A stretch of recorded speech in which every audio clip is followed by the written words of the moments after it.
লাহিড়ী, পশ্চিমবঙ্গ ছাত্র সমাজের আহ্বায়ক সায়ন লাহিড়ী মুক্তি পেয়েছিলেন শনিবার, আর তার বিরোধিতা করে সুপ্রিম কোর্টে জোর ধাক্কা খেল রাজ্য। রাজ্যের আবেদন খারিজ করে দিল সর্বোচ্চ আদালত।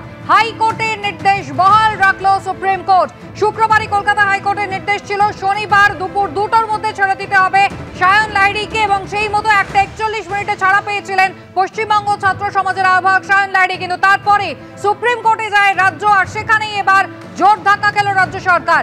রাজ্যের আবেদন খারিজ করে দিল সর্বোচ্চ আদালত।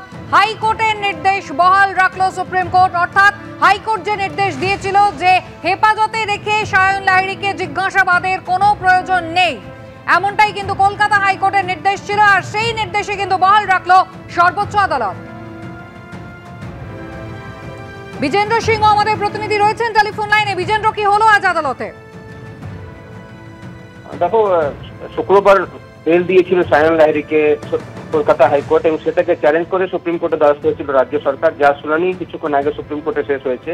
রাজ্য সরকার চ্যালেঞ্জ করেছিল যে বেল সায়ন লাহিড়ীকে দিয়েছে কলকাতা হাইকোর্ট, এবং সেখানে তারা যুক্তি দিয়েছিলেন যে সায়ন লাহিড়ী 3 জনের মধ্যে একজন ছিল যে নবান্ন অভিযানে ডাক দিয়েছিল। পুলিশের কোনো, যখন তাদের বক্তব্য চেয়েছিল পুলিশ তাদেরকে কোনো রেসপন্ড করেনি, এবং সেখানে হিংসা হয়েছে এবং 40 জন থেকে বেশি পুলিশ আহত হয়েছেন। সেখানে একটা বড় র্যালি সেখানে জমায়েত হয়েছিল তার কথায়, তাই তাকে অ্যারেস্ট করেছিল।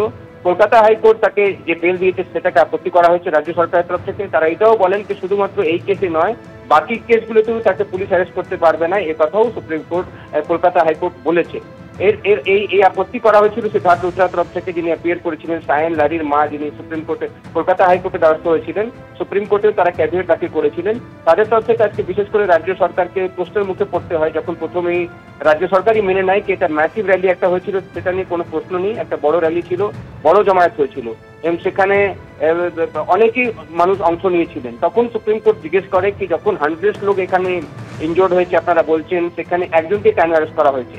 তখন রাজ্য সরকার বলে কিনা 3 জন ছাত্র ডাক দিয়েছিলেন সেখানে র্যালির জন্য, এবং তারা মনে করছেন কি এটার পিছনে কোনো একটা মাস্টার মাইন্ড রয়েছে, তাই তাকে অ্যারেস্ট করে তাকে জিজ্ঞাসাবাদ করার পর তারা কিছু তথ্য নিতে চেয়েছিলেন।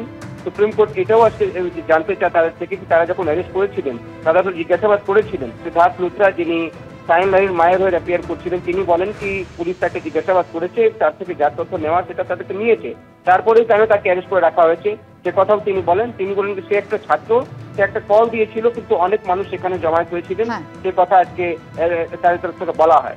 তবে রাজ্য সরকারের পিটিশন আজকে খারিজ করে দিয়েছে সুপ্রিম কোর্ট। সুপ্রিম কোর্ট এক জায়গায় মন্তব্য করে কি যদি এখনো তো হাইকোর্টে হিয়ারিং চলছে, হাইকোর্ট বলেছে কি যদি অন্য কোনো কেসেও কাউকে অ্যারেস্ট করতে হবে, সায়ন লাহিড়ীকে অ্যারেস্ট করতে হবে, সেক্ষেত্রে হাইকোর্টের পারমিশন নিয়ে করতে হবে, সেক্ষেত্রে সেখানে গিয়ে আপনাদের বক্তব্য রাখুন। কিন্তু অনড় ছিলেন রাজ্য সরকারের আইনজীবী, তিনি বারবারই বলছিলেন কি তাদেরকে তদন্তে বাধা দেওয়া হচ্ছে, এইভাবে যদি কাউকে ব্ল্যাঙ্কেট প্রোটেকশন দেয় কলকাতা হাইকোর্ট, সেক্ষেত্রে তদন্তই করতে পারবেন না। দুজনের বক্তব্য শোনার পর আজকে হাইকোর্ট যে রায় দিয়েছিল সেটাকে বহাল রেখেছে সুপ্রিম কোর্ট। অর্থাৎ কলকাতা হাইকোর্টের যে নির্দেশ ছিল সেই রায়কেই বহাল রাখলো আজকে সর্বোচ্চ আদালত সায়ন লাহিড়ীর ক্ষেত্রে। ধন্যবাদ বিজেন্দ্র।